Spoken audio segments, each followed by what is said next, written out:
दर्शकों नमस्कार, राम राम, जय श्री राम और जय माता दी। मैं हूँ अश्विनी मगोत्रा और आप देख रहे हैं अपना पसंदीदा न्यूज़ चैनल जम्मू तर्कश।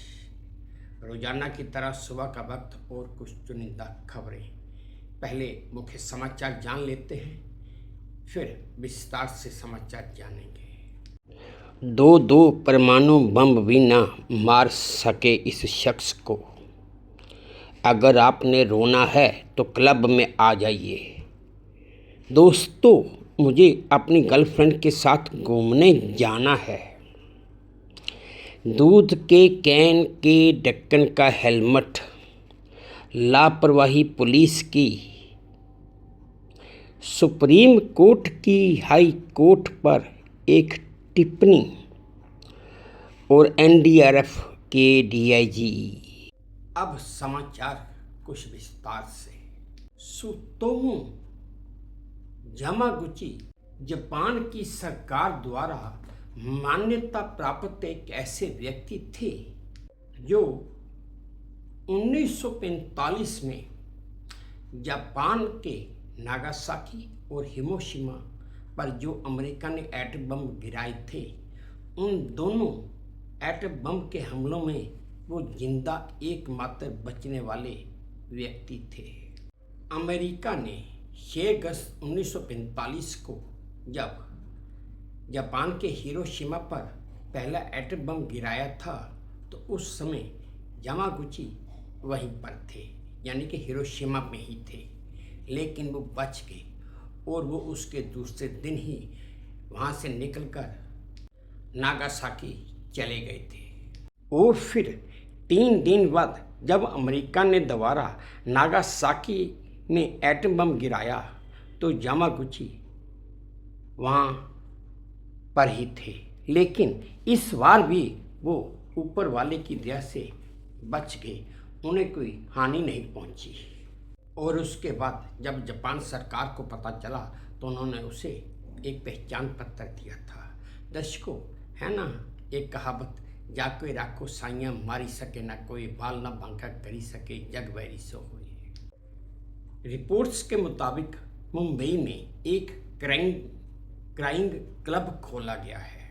इस क्लब में लोग अजनबियों के सामने बैठकर दिल खोलकर रो सकते हैं। रिपोर्ट्स के मुताबिक ये क्लब जापान के रिकात्सु, यानी कि इसका मतलब है कि रोने के लिए एकत्रित होना, सर्कल से प्रभावित होकर प्रेरित होकर खोला गया है।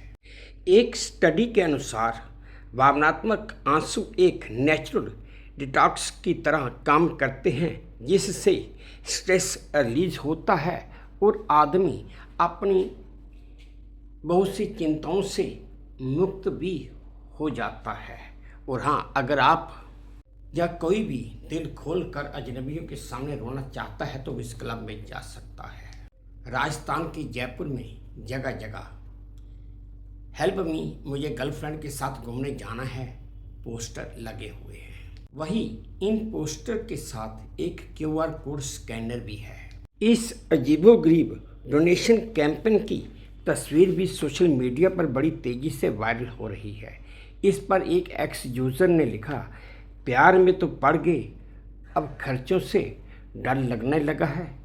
दर्शकों, है ना एक अजीबोगरीब कैंपेन कि भाई किसी ने गर्लफ्रेंड के साथ घूमने जाना है, मेरे पास पैसे नहीं, मुझे हेल्प कीजिए। गुजरात के अहमदाबाद में पुलिस की एक गलती या लापरवाही के चलते आरोपी मोहम्मद अली फैजल की बजाय उसके बेकसूर बाप मोहम्मद अली राजपूत को तड़ी पार का नोटिस भेज दिया गया। आरोपी बेटे मोहम्मद अली फैजल पर कई आपराधिक मामले दर्ज हैं। और वहीं दूसरी तरफ पुलिस का कहना है कि ये नामों की टैबिंग संबंधी त्रुटि के कारण ये गड़बड़ी हुई है और अब पिता को पिछले 3 महीने से लगातार नोटिस मिल ही रहे हैं और वो इतना ज़्यादा परेशान हो चुका है कि वो कहता है कि मैं करूं तो क्या करूं। इंदौर के एक पेट्रोल पंप की एक तस्वीर वायरल हो गई है। इस तस्वीर में साफ देखा जा सकता है कि एक दूध वाला पेट्रोल डलवाने आया। हालांकि वहाँ पर नियम है कि जिसने हेलमेट नहीं पहनी होगी उसे पेट्रोल नहीं मिला दिया जाएगा। उस दूध वाले को कुछ और तो सूझा नहीं, हेलमेट उसके पास थी नहीं। उसने क्या किया कि दूध के कैन का ढक्कन खोला और अपने सिर पर रख लिया, एक हेलमेट की तरह। दर्शकों, आप इस तस्वीर में साफ देख सकते हैं कि उसने दूध के कैन का ढक्कन हेलमेट की तरह सिर पर रखा हुआ है और पेट्रोल पंप के कर्मचारी ने उसे पेट्रोल दे भी दिया। और जब ये तस्वीर वायरल हुई तो जिला कलेक्टर ने उस पेट्रोल पंप को सील करने का आदेश दे दिया, क्योंकि ये वहाँ पर सरकारी आदेश है कि विदाउट हेलमेट पेट्रोल किसी को नहीं मिलेगा, खास करके टू व्हीलर वालों को। सुप्रीम कोर्ट ने इलाहाबाद हाई कोर्ट के जस्टिस प्रशांत कुमार को कड़ी फटकार लगाई है। शिखर केमिकल्स बनाम उत्तर प्रदेश राज्य केस में जज प्रशांत कुमार ने टिप्पणी की थी कि सिविल केस में देर लगती है, इसलिए क्रिमिनल केस से ही पैसा वसूला जाए और वसूला जा सकता है। सुप्रीम कोर्ट ने इसे चौंकाने वाला तर्क करार दिया और आगे कहा कि ये सोच न्याय की मूल भावना के खिलाफ है। सुप्रीम कोर्ट ने प्रशांत कुमार को इस केस से हटाने और आगे से कोई भी क्रिमिनल केस न देने की बात भी कह दी।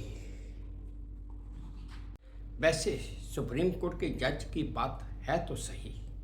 उत्तरकाशी जिले के दराली में बादल फटने की घटना पर एनडीआरएफ के डीआईजी मोहसिन शाहिदी ने कहा कि आईटीबीपी, एसडीआरएफ, वीआरओ की टीमें वहां पर काम कर रही हैं। अभी वहां पर 100 से ज़्यादा लोग लापता हो सकते हैं, क्योंकि स्थानीय प्रशासन से इस बात की सूचना मिलना अभी बाकी है। अब तक 150 लोगों को सुरक्षित स्थानों पर पहुंचाया जा चुका है और बाकी लोगों की खोज अभी जारी है। कभी होने की आशंका है? देखिए, जो अभी हमारे पास सूचना मिली है, तकरीबन 150 लोगों को सुरक्षित स्थानों पर पहुंचाया गया है। अभी जो इंफॉर्मेशन आ रही है कि 4 डेड अभी रिकवरी हुई है और 100 से ज़्यादा लोग बताए जा रहे हैं कि हताहत हो सकते हैं, मिसिंग हैं। तो अभी ये कंफर्म न्यूज़ अभी आई नहीं है। एसडीएमए से और स्थानीय प्रशासन से कंफर्म न्यूज़ अभी अवेटेड है। कैसे एयरलिफ्ट कराया जा रहा है, कैसे जो लोग बचाए जा रहे हैं उनको कैसे हॉस्पिटल पहुंचाया जा रहा है, क्या सुविधा? इस सब की स्थापना वहाँ पर की गई है। लोकल रिसोर्सेज के माध्यम से वहाँ पर आर्मी है, आईटीबीपी है और उनका जो भी वहाँ पर इंफ्रास्ट्रक्चर है उसको वहाँ पर क्रिएट किया गया है और लोगों को इंश्योर किया जा रहा है कि लोग सुरक्षित स्थान पर रहें, ताकि अगर कोई सेकेंडरी ऐसा सिचुएशन होता है तो वहाँ पर वो हताहत ना हो। कितनी टीमें अभी वर्किंग है वहाँ पे और किस तरह की दिक्कतें झेलनी पड़ रही हैं? एनडीआरएफ की अभी 3 टीमें रास्ते में हैं, वो क्योंकि रोड बाधित है और उसमें अभी रिपेयर चल रहा है। जैसे ही वो क्लियर होगा तो हम वहाँ पहुँच पाएंगे। तो दर्शकों, ये थे आज के कुछ चुनिंदा समाचार जो मैंने आपके साथ साझा किए। उम्मीद करता हूँ कि आपको पसंद आए होंगे। अगर पसंद आए हैं तो मेरी वही प्रार्थना कि प्लीज़ मेरे इस चैनल को लाइक कर दीजिए, शेयर कर दीजिए और सब्सक्राइब भी कर दीजिए। और हाँ, अपने कमेंट्स मेरे कमेंट बॉक्स में ज़रूर डालिए ताकि मैं उन्हें भी ध्यान से पढ़ सकूँ। बस अब इसी उम्मीद के साथ आपसे विदा लेता हूँ कि आप अपना भी ध्यान रखेंगे, अपने देश का भी ध्यान रखेंगे। जय भारत, तो धन्यवाद।